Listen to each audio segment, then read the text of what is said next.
Sari de Benares, um traje que é sinônimo de tradição e ritmos hindus.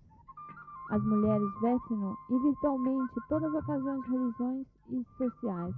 É impossível imaginar um casamento tradicional hindu sem o sari. Muitas vezes oferecem-se saris aos deuses nos templos hindus. É também talvez um símbolo da cultura composita dos indianos. Quase todos esses saris são tecidos por tecelões que são muçulmanos devotos.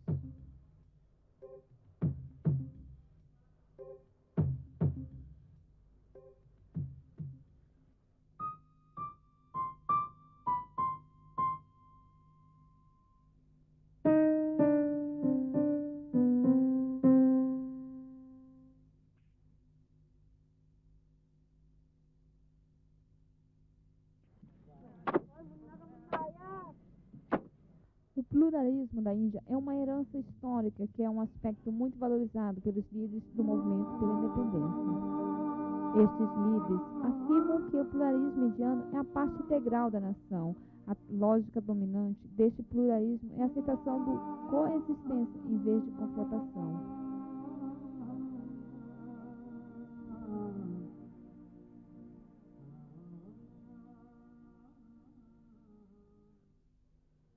Secularismo baseia-se numa palavra como um conceito que faz parte do conceito moderno, mas basicamente quer dizer que a sociedade baseia nesse tipo de conceito, num consenso, em ajustamentos mútuos, em adaptações mútuas.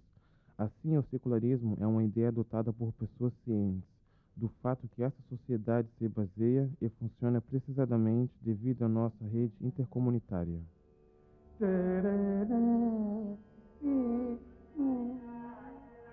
Sarai Kali, no bairro de Chandigarh Chowk, no seio da cidade de Velha Delhi. Neste bairro, os muçulmanos consistem na maioria. É a parte do festival hindu de fraternidade, a Rash Bandhan, quando as mulheres atam um fio por volta dos pulsos dos irmãos como símbolo de amor e fraternidade. E os irmãos prometem proteção e solidariedade vitalícios. Ao longo dos anos, este festival transformou-se num símbolo de uma outra espécie de fraternidade. No bairro de Sarai Kali, vimos que são moças de casas muçulmanas que fabricam estes ranks tradicionais. मेरा नाम साजिदा है। मैं सुसान एक बार राखी बनाती हूँ और मैं तीन चार महीने से राखी बना रही हूँ। मेरे मामा भी राखी बनाते थे, मैं भी राखी बनाती हूँ।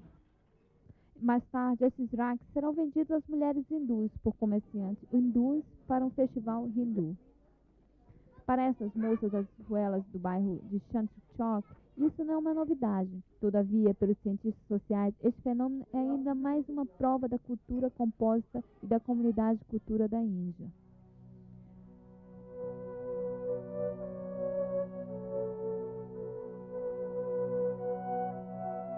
Teria sido fácil para os líderes de uma nação lecerada em 1947 conferir privilégios especiais a uma comunidade majoritária. Em vez disso, escolheram empoderar o assunto profundamente. O patrimônio histórico da Índia é mais do que dos meros 200 anos de domínio colonial e estabelece a Índia onde todos os cidadãos, independentes da sua religião, têm direitos e privilégios iguais, que deste modo redefinia a singularidade dentro dos Ed indianos. O artigo 25 da Constituição indiana proclamou o direito de seguir, praticar e propagandar livremente todas as religiões.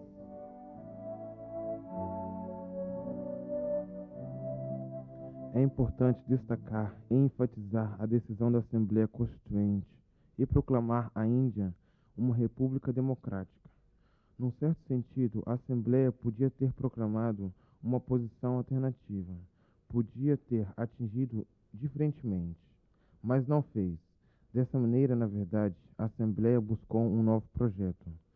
Foi o esboço da futura tragédia da Índia.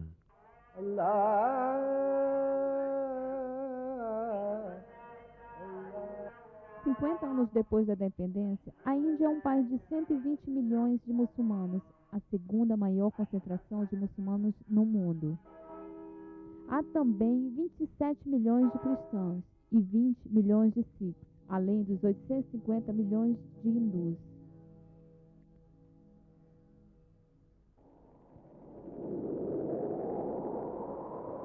O espírito da existência pluralística, que é tão característico da civilização indiana, foi severamente pressionado durante o domínio colonial dos ingleses. Receios que uma população unida podia desafiar o regime colonial estabeleceram assim a chamada política de dividir e reinar, que procurou truncar a evolução do nascente movimento nacional pela independência. Os ingleses lançaram um desafio aos líderes do movimento nacional quando dividiram a província de Bengal em 1905, formando dois estados, Bengal Oriental e Ocidental. A reação indiana foi rápida e espontânea. A maioria dos indianos perceberam a estratégia dos ingleses e apoiaram ainda mais o movimento nacional. Frustraram-se aos planos maléficos ingleses porque a nação uniu-se devido ao sentido de indignação comum. Todavia, na primeira metade da década dos 40, esta política de dividir e reinar os ingleses teve o êxito de criar um forte lobby em favor da divisão da Índia. A base da religião. Os cientistas sociais afirmam que o triunfo do pluralismo cultural dos passados 50 anos é uma homenagem à glória da civilização indiana e o seu patrimônio.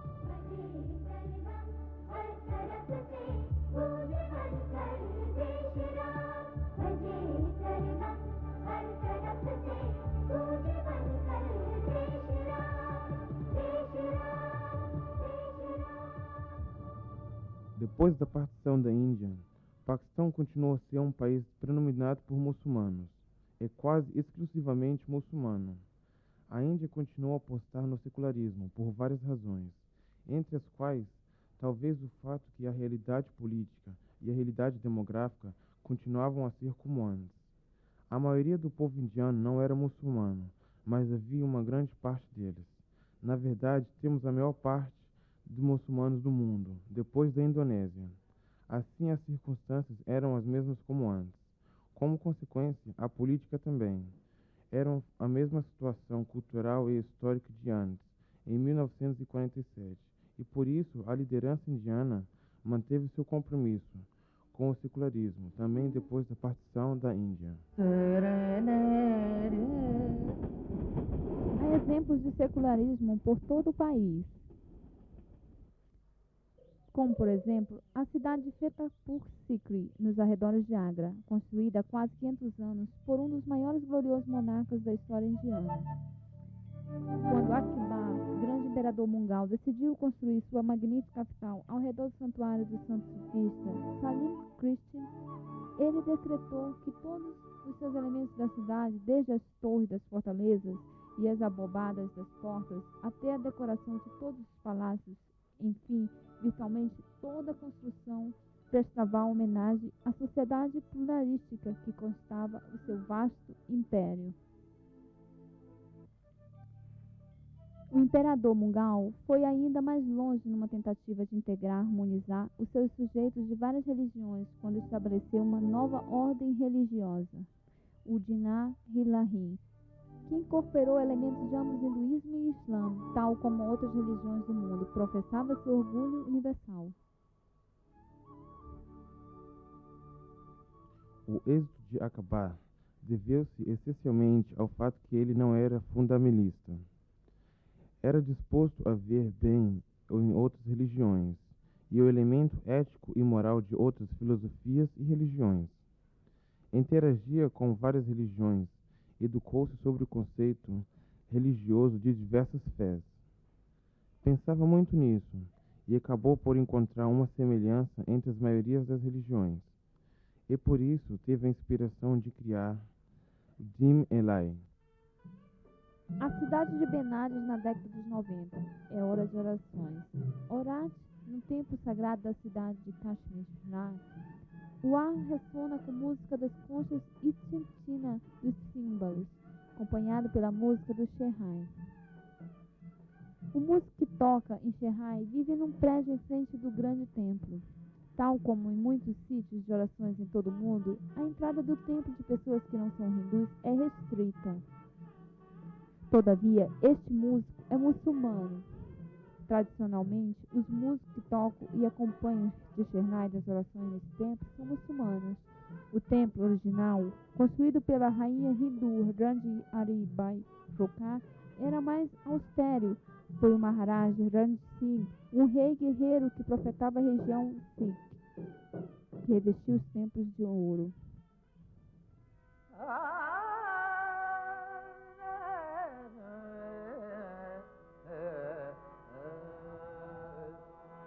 Em 1998, o Santuário da Dhanamizan Aulia, Delhi.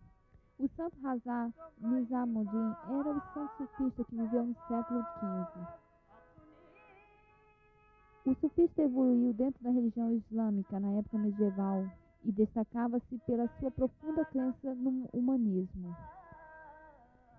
Os santos sufistas pregavam uma filosofia de tolerância e coexistência mútua.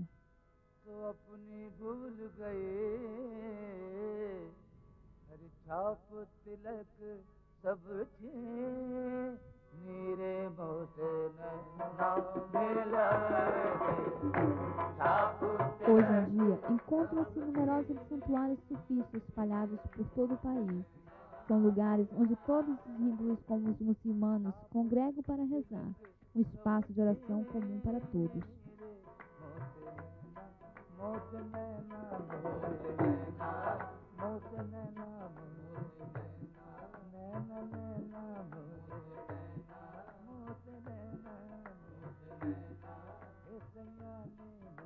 Ambas tradições preexistiam. As tradições, tanto hindu como islâmicas, desenvolveram-se e notaram-se num nítido avanço no sentido de realizar um maior grau de entendimento entre as grandes tradições religiosas ao nível nacional.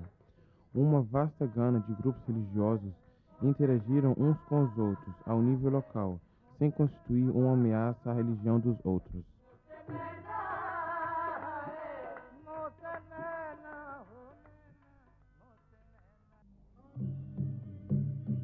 Os proponentes do secularismo encontram esse raciocínio persuasivo e inspiram-se nas histórias de pessoas ordinárias, que ao longo dos anos ganham proporções espirituais.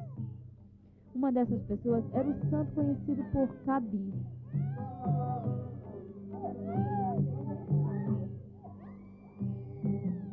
Abandonado pelos seus pais quando criança, Kabir foi adotado pelo tecelão muçulmano e a sua esposa. Mais tarde, Kabir tornou-se um grande místico que pregava a essencial universidade de todas as religiões. Ram Rahima, ek hai bhai. Ram Rahima, ek hai bhai. Kahe karo ladai. Kahe karo ladai. वो निर्गुनिया अगम अपारा वो निर्गुनिया अगम अपारा तीनों लोक सहाय तीनों लोक सहाय. O poeta tecelão usava simples versos para propagar a sua filosofia. O misticismo de Kabir teve impacto tanto entre os hindus como entre os muçulmanos e teve grande importância na propagação da coexistência interreligiosa.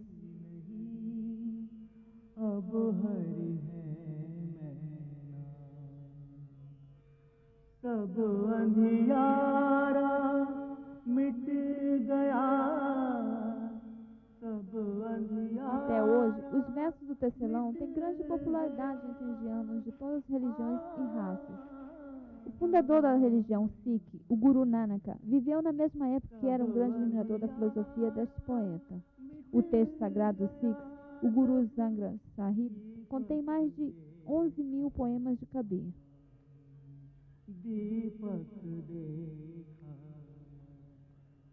1997, o Templo Dourado em Amritsar. O magnetismo espiritual de Granth Sahib atrai multidões de peregrinos aos seus recintos. Entre eles, há também milhões de hindus. Instâncias deste não são ilhas isoladas de harmonia, a dinâmica, coexistência mútua de várias religiões e evidente tanto do Templo Dourado de Amritsar como números festivais religiosos no calendário hindu.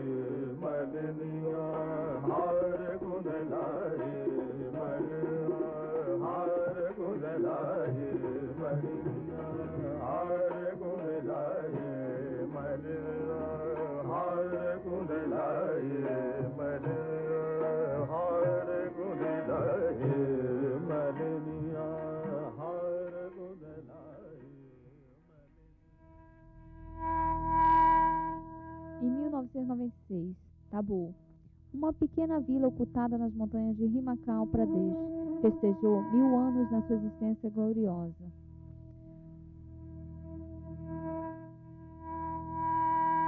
Os budistas são uma pequena minoria na Índia. Todavia, hoje em dia, encontram-se espetaculosos mosteiros espalhados por todas as Himalaias. Os tesouros artísticos desse mosteiro cativam visitantes da Índia e do estrangeiro. Todos os anos, milhares de pessoas viajam em religião como Ladakh ou Sikhi, ou até mesmo nos remotos sítios de Karwal, em busca de paz e salvação.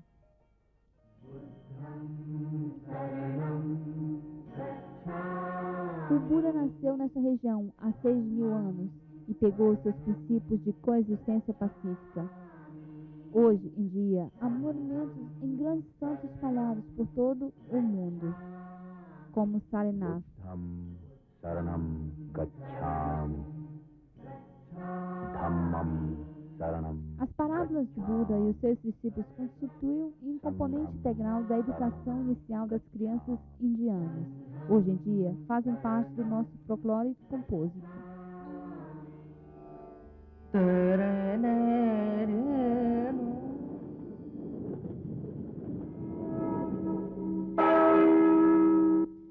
1993, em Goa, é época do carnaval. A população deste paraíso tropical é composta quase igualmente de hindus e cristãos. Mas aqui, o carnaval, somente um espírito partilhado de celebração. Este espírito, tão característico de Goa, também é simbólico de espírito da nação.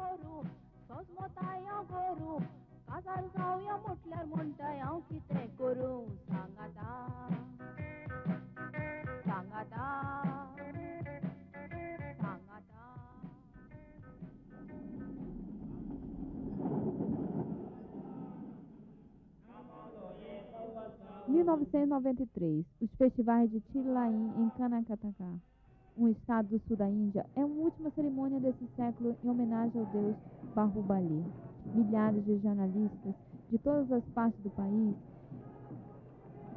reúnem-se nesse sítio. É uma peregrinação sagrada que atrai milhares de pessoas completamente pelo extraordinário espírito de celebração. É em ocasião desta que os indianos manifestam o verdadeiro significado do lema unidade em adversidade. É uma nação que tem conservado um caleidoscópio de identidades culturais e étnicas. Esta mesma diversidade conferiu uma incrível riqueza e validade de culturas nesta terra. Não é possível amalgamar tudo e assim obter uma religião uniforme ou uma filosofia uniforme. A Índia sempre permitiu-se essa diversidade. Por isso mesmo, vivendo numa época de globalização mundial, aonde as diferentes identidades identificam seu próprio lugar nas suas sociedades e até há um conflito por causa disso. A Índia é um país que tem o direito de se orgulhar da sua história, da coexistência. Estes fios das culturas diferentes teceram uma rica tapeçaria nas raças, tanto clássicas como populares. Muitos intérpretes das músicas clássicas indianas, cujas raízes remontam à literatura hindu dos Vedas, são muçulmanos. Entre eles, o maestro da Sorod, Ustad Amjad Ali Khan, que traça sua genealogia musical, o grande Mian Tansi. Até na exortação, a oração na mesquita. Allah, Allahu Akbar, Allah, Allahu Akbar. Além das meras palavras, tem uma musicalidade profunda. É a mesma coisa com os hindus. Raghupati Ragau Rasarau. Da da da da da Rajarapati Tapavan Sitaram Raghupati Raghav Rajarapati Tapa. A beleza do nosso país deve ser isso, que apesar de tantas religiões, nós confiamos um no outro, e essa confiança é a nossa força. Às vezes o músico toca tabla comigo, e às vezes é bengali. Às vezes é hindu que toca a tabla, e às vezes é um cristão. Felizmente, nós nunca nos importamos com a religião do músico, e o público também, cujo que houver a música. E isso é o mais sublime exemplo do secularismo a respeito do mundo da música. Talvez o mais ilustre músico da Índia moderna, Pandit Ravi Shankar, é discípulo do lendário Alud Khan de Maihar. Isso é a beleza da nossa tradição. No contexto da cultura composta da Índia, ninguém nunca se importou da religião do discípulo ou da religião do guru. Simplesmente respeitamos a todos. O maior dominador cultural do país é o cinema indiano. O secularismo é um tema predominante e, frequentemente, forma mágica para o êxito comercial.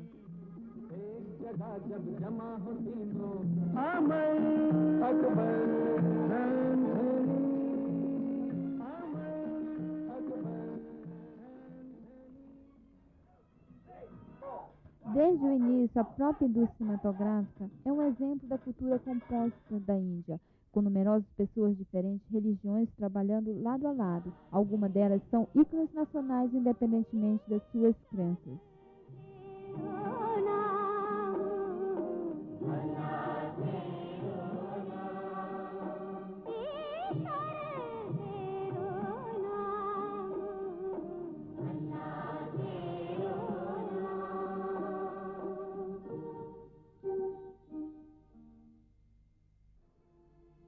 Nos anos 50, como nação independente, a Índia sempre se adaptou às exigências complexas de um Estado multirreligioso. A herança do domínio colonial e a divisão da nação deixaram profundas cicatrizes, lacerando o edifício social. As cicatrizes vão precisar de tempo para sararem. Há talvez 3 ou mais décadas, haviam grandes problemas de tensões entre os hindus e os muçulmanos. Até havia discussões entre os fiéis das duas religiões. Lembro-me que isso era uma continuação dos acontecimentos que procediram à divisão do país, e era também uma continuação dos terríveis focos entre as comunidades, que apareciam na época imediatamente antes.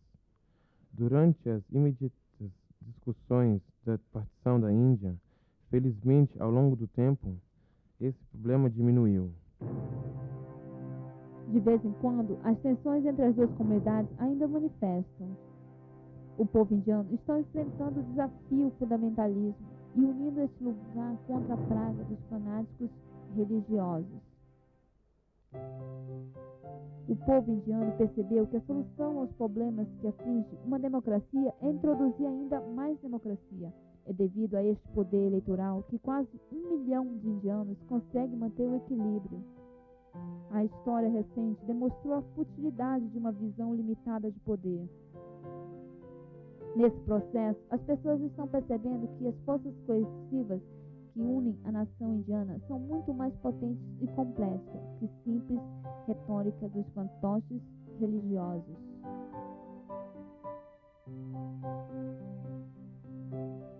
A democracia teve êxitos nesse país e penetrou até as mais básicas camadas da sociedade. As várias identidades sentem-se muito mais seguras, e os cidadãos vão votar independentemente das suas identidades religiosas. Esse processo já começou.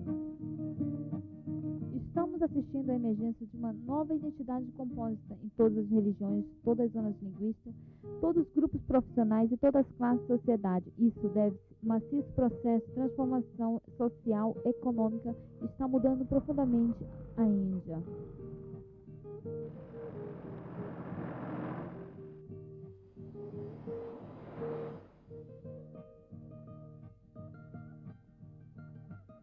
essa transformação que vai impulsionar o país no novo milênio.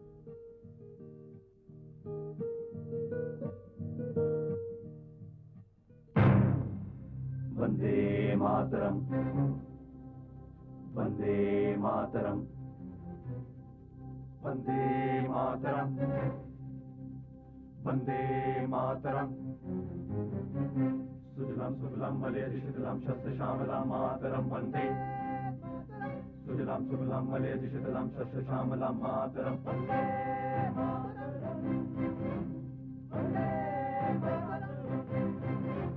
Vande, Vande, Vande Mataram.